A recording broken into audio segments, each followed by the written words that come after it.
Cadê? Olá, boa noite. Vamos ver aí quem tá entrando.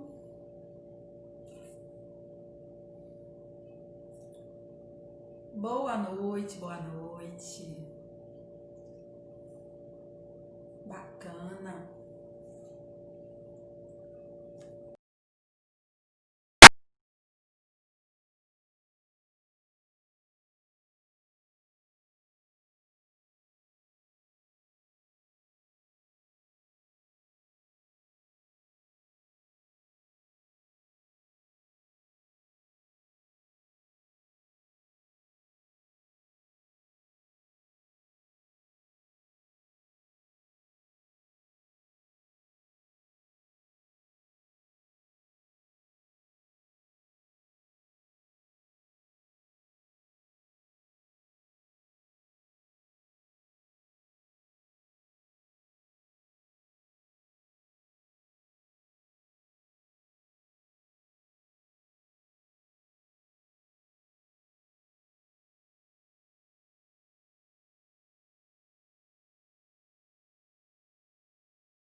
que é importante a gente dar o suporte pro paciente nesses grupos educativos, tá?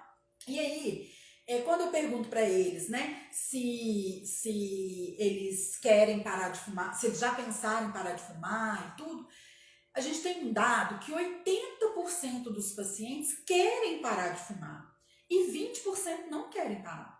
Então, assim, eu falo isso também porque às vezes a gente fica naquela expectativa, né, de querer fazer um grupo muito grande, que muitas pessoas parem de fumar, que todos os pacientes que a equipe encaminham aceitem a fazer o acompanhamento com a gente. Só que nem sempre é assim, porque tem 20% dos tabagistas que não querem parar de fumar, que falam, não quero parar não, já fumei a vida inteira, não sei quem fumou a vida inteira e nunca teve nada, tem gente que nunca fumou e morreu. Então, assim, tem argumento para tudo, tá? As pessoas acham justificativas para manter seu vício de qualquer forma. O que a gente tem que fazer com ele é trabalhar essa questão da sensibilização, da importância dele parar de fumar. E aí, o que a gente oferece para esse paciente? A sensibilização através dos grupos de orientação ou do trabalho individual. A gente oferece para o paciente material, né, cartilhas educativas do Ministério da Saúde, onde a gente vai reforçar ali estratégias que ajudem ele a parar de fumar no cotidiano. A gente oferece o acompanhamento, né, social, psicológico, médico, com a equipe. Então, a gente oferece esse atendimento. O SUS também oferece a medicação, né, que é a bupropiona para o paciente tabagista. Oferece também o adesivo de nicotina, tá? Então, isso tudo é oferecido pelo SUS. Mas o que acontece? Tem gente que fala assim, não vou fazer pelo SUS, não. Eu vou lá e vou comprar esse adesivo, essa medicação na farmácia. Gente, não indico fazer sem acompanhamento médico e social e tudo. Por quê? Às vezes o paciente, ele vai e começa a usar o adesivo, mas o adesivo ele tem especificação. Ele tem adesivo de 7 miligramas, tem adesivo de 14 miligramas, tem adesivo de 21 miligramas. Então, esse adesivo ele vai ser escolhido a partir de um teste que a gente aplica. O médico faz uma avaliação clínica. A gente aplica um teste também, o teste de Fargestrom, onde a gente avalia o grau de dependência do paciente. A gente faz um teste com o paciente que a gente avalia qual que é o tipo de dependência dele, se é uma dependência mais comportamental, se é uma dependência psicológica, se é uma dependência química, ou se são as 3 tipos de dependência. Isso tudo que a gente tem instrumento para fazer essa avaliação, tá? Então, a gente oferece isso tudo para o paciente. Por isso que às vezes a pessoa fala, eu vou comprar lá na farmácia e eu vou fazer sem participar do grupo ou sem passar pela consulta. Eu não indico por conta disso, porque tem toda uma avaliação que é para ser realizada, tá? Ellen, algumas pessoas só questionaram que não conseguiram emitir o certificado lá na Rio. A gente volta lá, é só atualizar, tá? Só fechar e abrir novamente, tá normal, tá bom? Tá. Então, quem não conseguiu aí, pediu o certificado, sai do Instagram, entra de novo. E quando a live acabar, não tem problema. A live é 9, né? Até 10h30 fica liberado. Assim que a live acabar, vai lá e entra novamente para estar disponível, tá bom? Não sai agora não, né, gente? Fica com a gente. Vai sair da live e perde a live, né? Daqui a pouquinho vocês pedem, vai acabar 9 horas, né? Tá? Daqui a pouquinho vocês pedem o certificado lá. E aí, o que acontece? A gente tem que trabalhar com os pacientes, então, quais são os benefícios dele parar de fumar. Então, a gente tem que explicar para ele, por exemplo, assim, que o paciente que é tabagista e que ele tem uma pressão alta, se ele ficar 6 horas sem fumar, a pressão arterial dele já vai controlar. Se ele ficar 24 horas sem fumar, ele já não vai ter nicotina mais no organismo dele. Então, assim, são todas orientações que a gente tem que passar para esse paciente para estimular que ele pare de fumar, tá? Então a gente começa a falar não só daquelas doenças que podem acontecer, mas a gente fala realmente dos benefícios que ele pode ter. Por exemplo, a gente trabalha, tem centro de saúde que às vezes tem muito morro, né? O meu tem até um morrinho que o paciente vai para casa. E aí muitos falam, né? Antes eu fumava, eu tinha muita dificuldade de subir esse morro. Agora minha frequência, né, cardíaca, minha respiração, minha disposição melhora, dorme melhor. Porque tem muita gente que acha assim, eu fumo para eu dormir bem, né? Porque eu relaxo e durmo. Muito pelo contrário, cigarro é estimulante.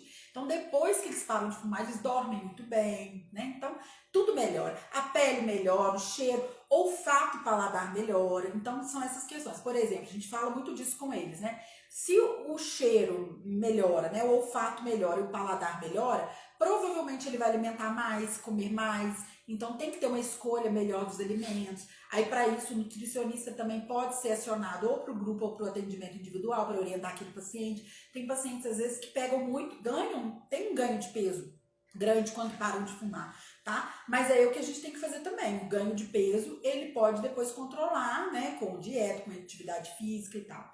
E o cigarro, realmente, o prejuízo é muito maior, tá?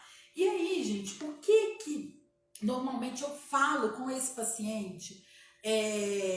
na hora que a gente convida ele para o grupo, a gente fala o seguinte para ele, que a gente está convidando ele para participar de um grupo de tabagismo que, na verdade, vai dar uma reorganizada na vida dele. Porque, assim, o perfil do paciente tabagista, a gente costuma dizer o seguinte, que o cigarro, ele não é, na verdade, a causa, é uma consequência. Uma consequência de uma ansiedade, de uma preocupação, de um estresse, de uma falta de autocuidado. Então, o que a gente vai trabalhar com esse paciente é o seguinte, a gente vai falar com ele, como que está seu dia a dia?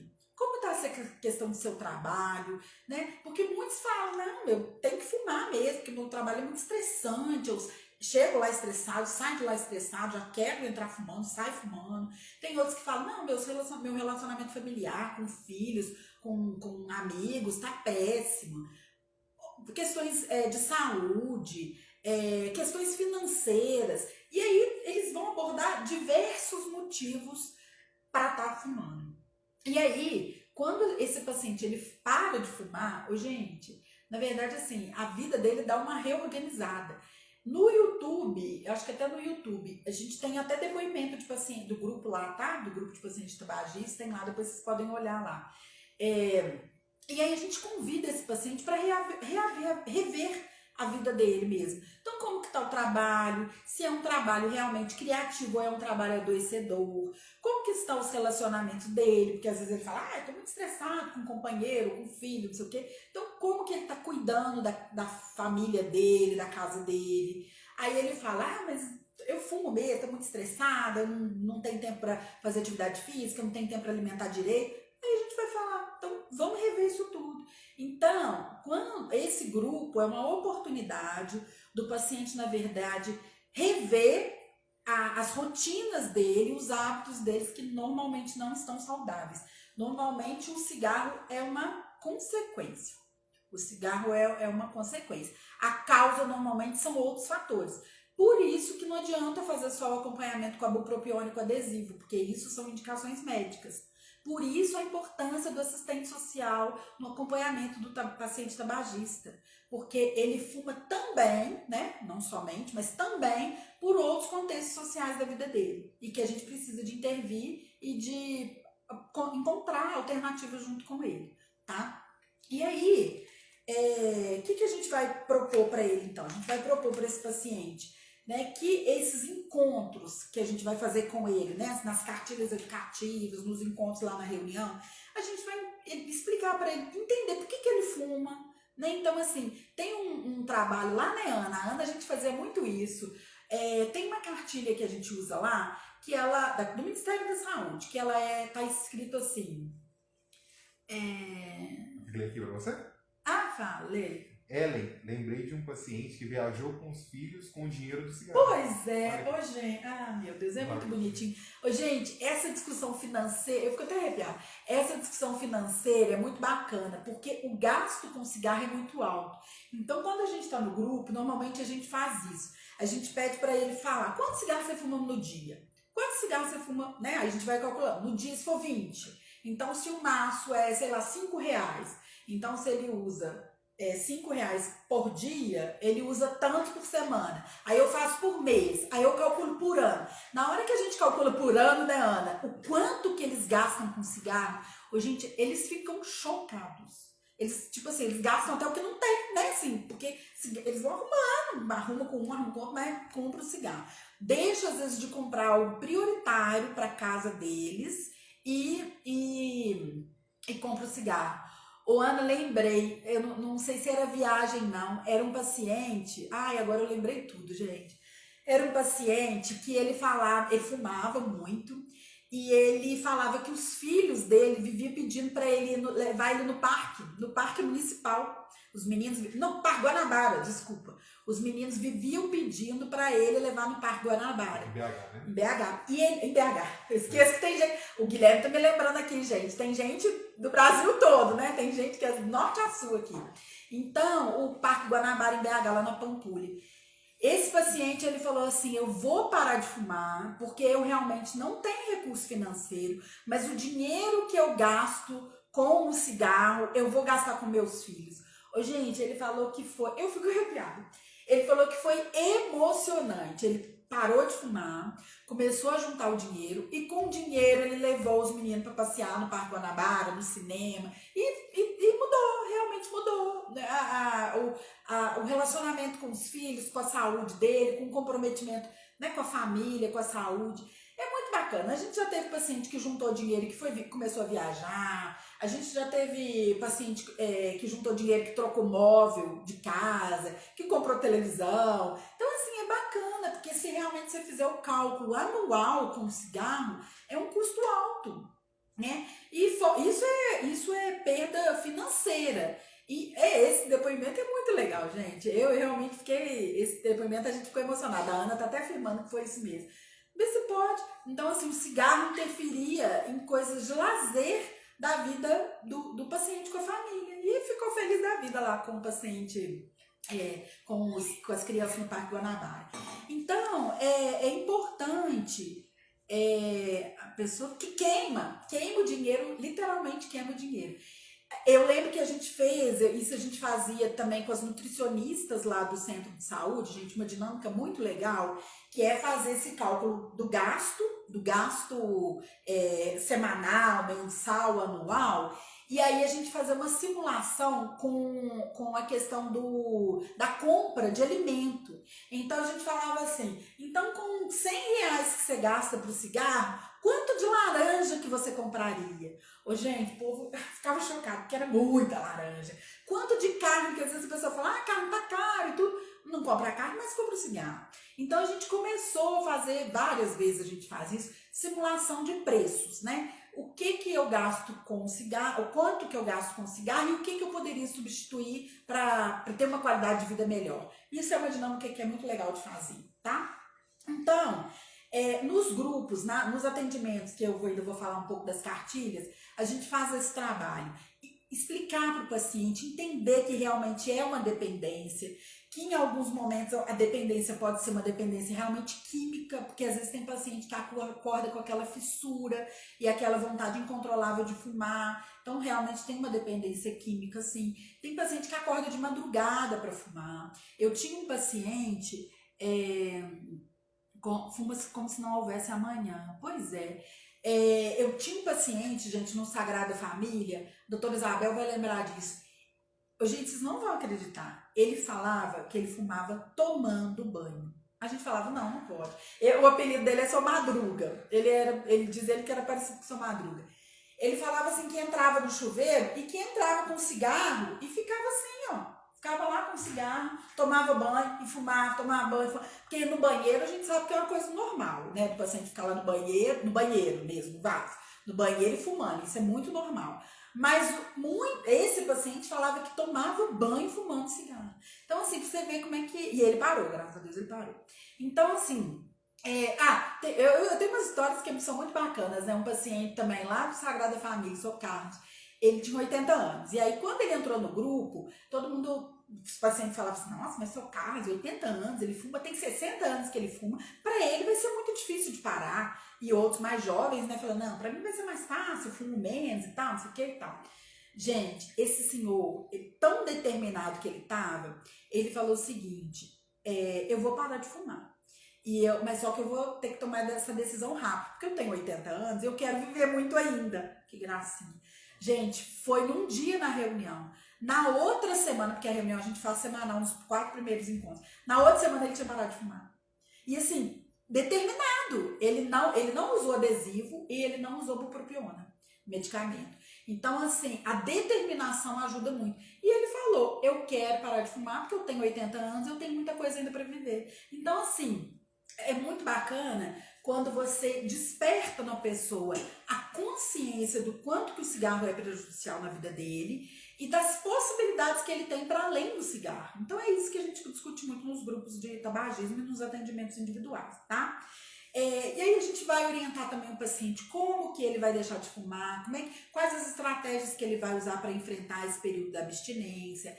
A gente fala muito do foco na questão da atividade física e da alimentação saudável, né? Porque tem alimentos que às vezes tem um sabor tão prazeroso, né? Que às vezes algumas frutas, alguma coisa, que vai compensar também essa questão do cigarro. Atividade física, né? A gente fala muito com eles. Quando a gente tem a oportunidade, a gente convida o professor de educação física da equipe do NASF para fazer uma abordagem com eles. Por quê? A gente vai falar do quanto que a atividade física é importante, porque quem faz atividade física libera hormônio que dá a sensação de prazer. Então, aquela sensação de prazer que ele tem com o cigarro é substituída pela sensação de prazer de quem faz atividade física, tá? Então, a atividade física é um elemento fundamental para quem quer parar de fumar, tá? E aí a gente dá algumas orientações também para ele evitar recaída. A gente fala muito dos benefícios que ele vai ter após parar de fumar. Então, assim, a gente faz todo esse trabalho com o paciente nesses grupos, tá? Nesses grupos. E aí, eu tava falando daquele teste, lá na internet vocês jogam lá e vocês vão ver, teste de Fargestrom, né? Então, é um teste que a gente avalia, que a gente usa para avaliar. Gente, quem pensa em fazer, eu lembro que o Marco Túlio tá falando que ele trabalha com população de rua e que tem muitos pacientes tabagistas. E que aí ele poderia, né, eu falei para ele que ele poderia usar um pouco dessa informação que a gente vai usar aqui. Mas olha no site do Ministério da Saúde, porque tem lá o teste de Farges, tem as cartilhas educativas, que aí nos ajudam a dar esse suporte para o paciente. Oi? A Heloísa fez uma pergunta aqui. É verdade ou mito que pessoas substituem o cigarro pelo doce? Muitos pacientes. Eu já tive paciente que não só pelo doce, mas pela comida. Então, às vezes, gente, o que acontece? Quem fuma tem muito essa questão da fase oral, porque tá com cigarro na boca o tempo todo. Então, a gente orienta o quê? Ele tirar o cigarro da boca e colocar algum outro alimento saudável. A gente orienta picar a cenourinha lá em tamanho de cigarro, pôr um temperinho na cenourinha, pôr na geladeira toda hora que quiser fumar, ao invés de fumar, pegar um cigarro, né, com a cenourinha. E aí a gente... 15 minutos? E aí a gente orienta muito esse paciente da mudança do hábito dele. Então também não adianta ele parar de fumar e se tornar diabético ou obeso. Por isso que tem que ter essa orientação aí. Mas muito sim, eles começam a compensar na comida. Por isso que é importante ter uma orientação multidisciplinar para abordar essa questão da alimentação saudável também. E alguns pacientes, eu já tive um paciente, uma mulher inclusive, que ela falou que ela estava parando de fumar e ela começou a beber. Porque assim, como ela queria ainda ter aquela sensação de prazer, ela foi para bebida. Então, olha que trabalho duplo que a gente tem que fazer. Porque assim, na verdade, gente, quando você vai ver, não é só a dependência química, ou a dependência do álcool ou da nicotina. É uma dependência psicológica, é uma dependência emocional, é uma dependência do comportamento. Então, por isso que é importante todos os profissionais fazerem uma abordagem com esse paciente tabagista, tá? Então, quando a gente fala de dependência química, é da nicotina mesmo, né, do organismo. Quando a gente fala da dependência comportamental, são aqueles pacientes, por exemplo, que... obrigada. Não, adorei, agora eu vou falar. Você é top! Adorei, Margarete, obrigada. Então, por exemplo, assim... A dependência comportamental, às vezes aquele paciente... Eu tinha um paciente que falava assim, Ellen, toda vez que eu saio para o meu trabalho, eu abro o portão de casa, eu acendo um cigarro. Eu vou falar com ele que ele pode parar de ir para o trabalho? Não posso. Então, o que eu vou falar com ele? Então, na hora que você sair de casa, ao invés de você pegar um cigarro, você vai pôr um fone no ouvido, vai pôr uma música e vai fazer outra coisa. Então, a gente tem que orientar o paciente a mudar os hábitos dele. Então, tem paciente, por exemplo, assim, que fuma e quando bebe, fuma mais. E aí, lógico, né? Eu não vou falar com o paciente, para de fumar, para de beber, para de fazer tudo. Mas a gente tem que orientar que é um momento delicado. Quanto mais ele bebe, mais ele vai querer fumar. Por quê, gente? A bebida, a cerveja, por exemplo, é diurética. Então, a pessoa bebe, e aí ela bebe e vai no banheiro toda hora. A nicotina vai embora toda pela urina dela. Então, como a nicotina vai embora pela urina e dá prazer, dá sensação de prazer, porque afeta lá no cérebro, no local onde dá a sensação de prazer, ela quer ter aquela sensação de prazer de novo. Então, fica aquele ciclo, bebida, cigarro, bebida, cigarro. Aí a gente tem que orientar, quando você estiver parando de fumar, você realmente evita, vai ter que evitar a bebida, porque senão vai ficar naquele ciclo vicioso, porque ela sempre quer ter uma sensação de prazer, né? Então, por isso que quem tá no bar bebe e fuma descompensadamente, assim, né? Então, tem essa questão, tem a questão do café. O café também é um estimulante. Então, assim, a gente orienta muito o paciente. Tem paciente que, às vezes, acaba de almoçar, toma um cafezinho. Na hora que toma o cafezinho, já pega o cigarro. Então, a gente tem que orientar, substituir o café por alguma outra coisa, ou uma fruta doce, né? Logo depois do almoço. Orientar o paciente a não comprar maço de cigarro inteiro, porque se você tiver o maço todo lá, se você tiver o maço todo lá, você vai fumar até acabar. Então, assim, o que é aqui? A Mari perguntando aqui, e qual a relação do café com o cigarro? Porque minha mãe sente esse prazer. Então, o que acontece?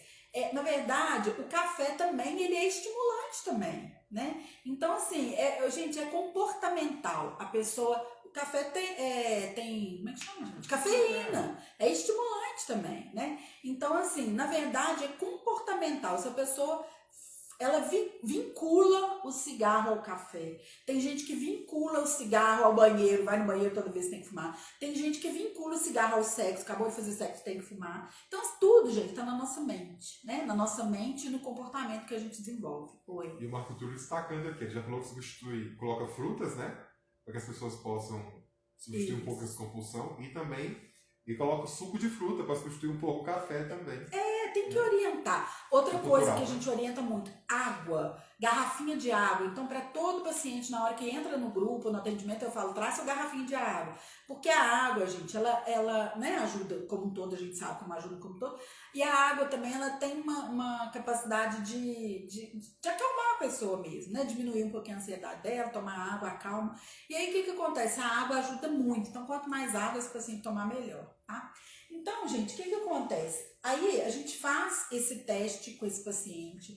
Nesse teste a gente vai avaliar, por exemplo, se o paciente acorda, se até os 6 primeiros minutos que ele acordou, ele já fumou os primeiros cigarros dele, aí ele ganha uma pontuação alta naquilo lá. Porque realmente você vê que ele passou a noite inteira sem cigarro e logo que ele acorda, ele quer fumar, então é porque realmente ele tem a dependência química do cigarro, né? Se o paciente, por exemplo, não consegue deixar de fumar em lugar proibido, então se ele está num centro de saúde, se ele está dentro de um banco, se ele está num serviço, em algum lugar que não possa fumar, se ele fica muito ansioso para sair logo e fumar, aí ele tem uma pontuação também nisso.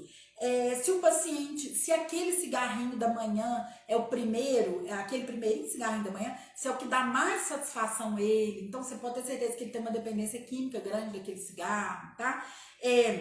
Se o paciente fuma mesmo se ele estiver acamado, tem paciente que fuma mesmo se está doente, mesmo se estiver no hospital, tem paciente que fuma 10 minutos, alguém só tá me avisando aqui. Então, teve... O Gui tá recebendo coraçãozinhos aqui de amor aqui? Não, eu recebi um elogio aqui, falando que a minha voz é bonita. Aí eu... minha filha, não é só comigo. Depois você aparece aqui. O Gui é todo lindo, gente. Ele é todo lindo, todo lindo. Depois ele aparece aqui para dar um oi para vocês.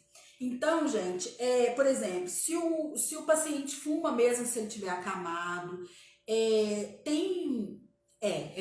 esse questionário o paciente tem que realmente responder com sinceridade. Mas aí a gente tem que sentar com ele e falar, olha, isso aqui é importante. Mas normalmente o paciente que chega a responder o questionário é porque realmente quer parar de fumar. Aí às vezes ele, por exemplo, se ele responder e mais ou menos de qualquer jeito, você pode ter certeza que ele não vai voltar no outro atendimento, nem no individual, nem no grupo. Quem não quer mesmo, entendeu? E aí, por exemplo, quantos cigarros que o paciente fuma no dia? Oh, você fez aquele videozinho legal? Um videozinho. Um videozinho. Não foi isso, mas vou ter vídeo. Ah, tá. Se o paciente, quantos cigarros que o paciente fuma no dia é importante, né? Diz muito do quadro dele. E aí, com esse teste todo, a gente vai fazer uma pontuação dele. Aí esse teste, o médico tem ciência desse teste e vai definir também o tratamento de acordo com isso também, tá? Desse grau aqui de avaliação do teste. Tem uma entrevista clínica, médica mesmo, que é feita também, tá? E a gente usa muito o material educativo, que são as cartilhas educativas, né? Então, assim, essas cartilhas educativas, eu faço todo um trabalho com essas cartilhas educativas. São 4 encontros com cartilhas educativas, tá? Então, assim, nessas cartilhas a gente vai trabalhar o quê? Aquilo que eu falei para vocês. A gente vai tentar definir mais se ele é fisicamente dependente, se é uma dependência de comportamento, se é uma dependência psicológica. E a partir do que ele vai falando pra gente, vai ajudar a gente a conduzir o tratamento dele, né? Porque se você sabe que é um paciente que está extremamente estressado, com questões pessoais, sociais muito graves, você vai ter que fazer um atendimento dele paralelo para além do tabagismo, porque são outras questões que estão interferindo. Se é um paciente que está emocionalmente muito abalado por alguma questão, provavelmente você vai discutir o caso com a psicóloga, vai ter que encaminhar, dependendo do caso, né? Vai ter que encaminhar e discutir, tá? Nessa cartilha, a gente senta com o paciente e vai trabalhar com ele o seguinte: por que você gosta de fumar? Aí ele vai falar: por que você quer parar de fumar? Porque, gente, o paciente tem que ter muita clareza. A gente pega, às vezes, pacientes que falam assim: eu nem sei por que eu fumo. Eu comecei a fumar quando meu pai morava na roça e a gente ia pra roça e para espantar muriçoca, né, mosquitinho e tal, eu fumava. Aí eu pergunto assim: e seu pai? Ah, já faleceu. Onde você mora? Não mora mais na roça. Então eu falo com eles: gente, o contexto já mudou e você não mudou ainda. Você não sabe daquele contexto. Então a gente tem que trabalhar isso com ele. Aí, muitos falam que começou a fumar na adolescência com os amigos. Aí eu sempre pergunto: e seus amigos daquela época? Ah, não tem mais contato. Sabe se algum parou de fumar? Não sei. Algum já morreu? Ah, já. Então, assim, você vai trabalhando aquela informação. Por quê? A pessoa não saiu daquele contexto ainda. Então ela está amarrada numa situação que está trazendo prejuízo para ela, sendo que ela poderia avançar, né? Se ela começar a pensar que passou. Antes, gente, fumar era chique, era liberdade. Hoje em dia é prisão, né? Hoje em dia não tem nada de chique. Hoje em dia as pessoas deixam de se relacionar com as pessoas, nos locais e tudo, por conta da questão do cigarro. Então, o que era liberdade antes, hoje é uma prisão. A gente tem que fazer essa discussão com o paciente também, tá? Tô vendo aí que tem gente perguntando sobre o certificado. O certificado, você pode pedir, lá no Instagram tem minha foto, aí embaixo tem um link. Aí lá no link você aperta, você entra lá e vai aparecer assim: certificado da live, né? Certificado. Aí você pede o certificado lá, tá? Então, gente, depois a gente começa a trabalhar com o paciente sobre como ele, depois que ele define a data de parar de fumar, a gente fala que é muito importante ele definir uma data para ele parar de fumar, como se fosse um marco, sabe? Não, a partir dessa data eu vou parar de fumar, porque aí ele se compromete com aquilo. Normalmente a gente pede uma data, que seja alguma data importante, alguma data marcante para ele, ou que ele faça daquela data uma data importante, uma data marcante, tá? Que é realmente para ter uma ruptura com o passado de tabagista. E aí, depois que ele faz essa escolha da data, a gente vai trabalhar com ele, qual que é a forma que ele vai parar de fumar. Porque tem várias formas para ele parar de fumar. A gente tem aquela que é a parada abrupta, que a pessoa para de uma hora para outra, que ela fala decisão: a partir de amanhã eu não fumo mais. Muitos pacientes param dessa forma. E a ciência fala que o resultado desses pacientes que param abruptamente é muito melhor. Porque, assim, não tem aquele sofrimento picadinho, né? Ele toma a decisão, ele para e o resultado dele é melhor, tá? Meu pai fez isso, tomou a decisão abrupta de parar de fumar e pronto. Tomou a decisão, não volta atrás. Muitos fazem isso com sucesso. E tem os outros que fazem a parada gradual.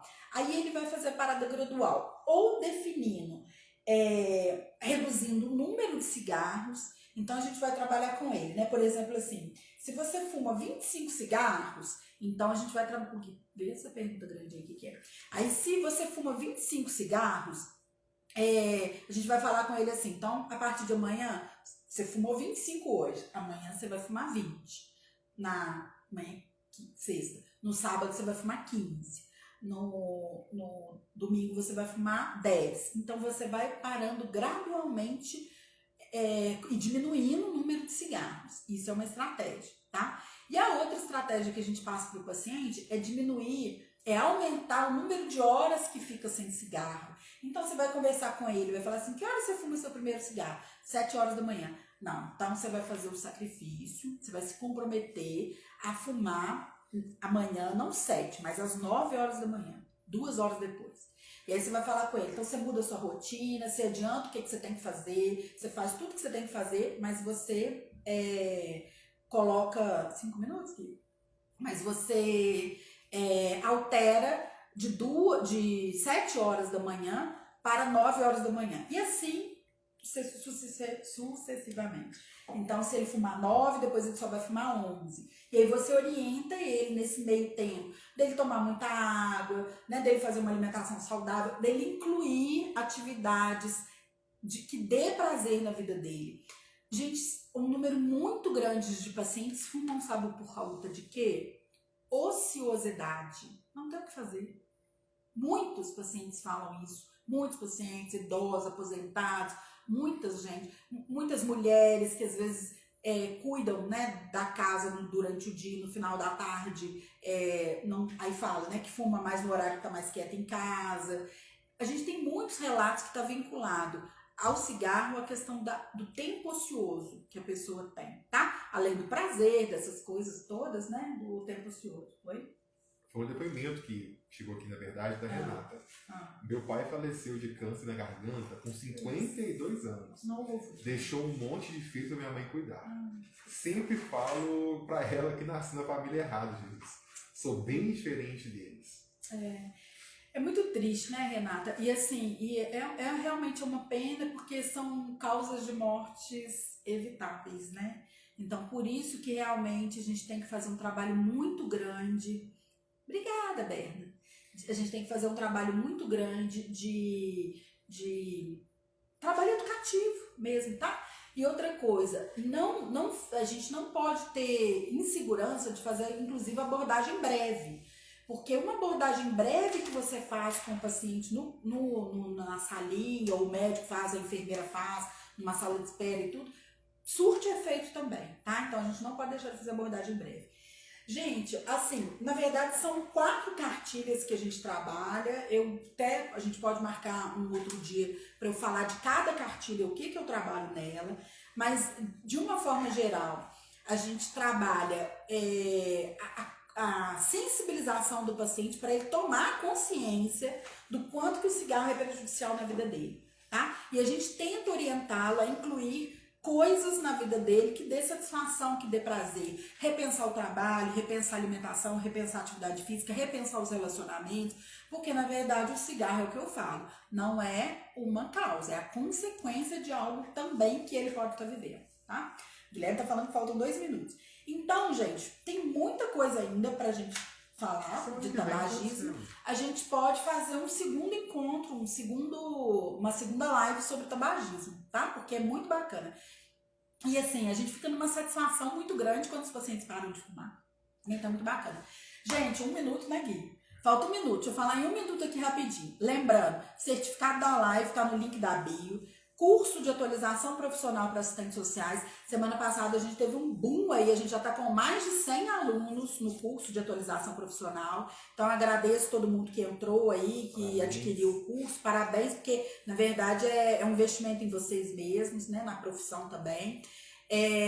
Grupo de WhatsApp tem aí no link do Instagram também. O YouTube, tem um monte de vídeo bacana lá no YouTube. Mas o que, Gui?